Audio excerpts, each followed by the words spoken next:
Linis for today mga boss. Mga AC condenser yan ng bulldozer D8R. Yan. Ito tapos na.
So ayan mga boss, babaligtarin ko na lang yan kasi syempre yung kabila rin lilinisin din natin. Okay, yan o. Kanina puro putik yan.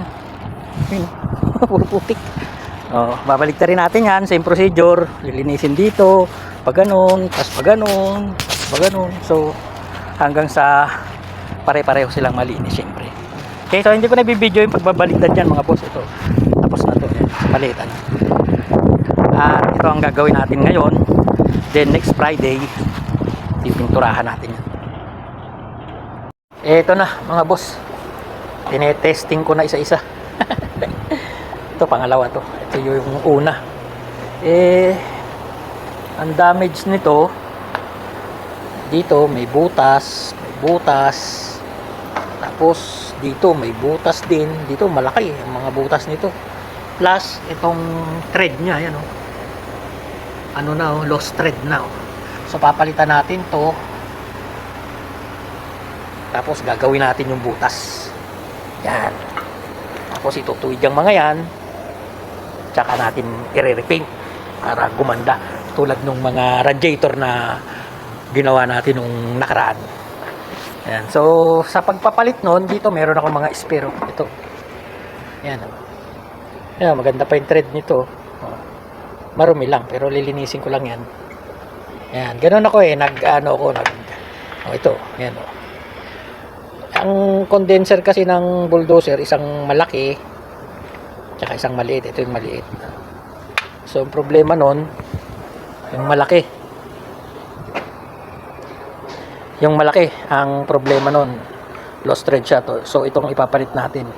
Ito namang isang to, ang problema naman ito, ayan, butas oh, lakas oh. So, kinain yan mga boss ng ng kalawang, kaya nabutas na. Although aluminum yan, kasi itong side na yan, yung portion na yan mga boss, nai-stackan ng dumi yan, yung buhangin. So yun yung pinagmumula ng pagkain ng aluminum, nagkakaroon siya ng corrosion. Butas yan, bubuksan natin yan, pati yun pakikita ko sa inyo. Tapos dito wala siyang butas, dito, pero yung maliit naman, ito kasi yung malaki, yung maliit naman, ito, yung maliit na to, yung thread niya, lost thread naman yung pinaka dito niya. So ito, kailangan ko tong dalawang to, pamalit yan mga boss.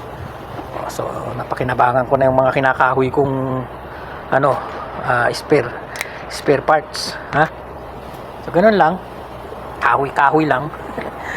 Kasi maganda pa yung core sayang naman kung i-scrap natin.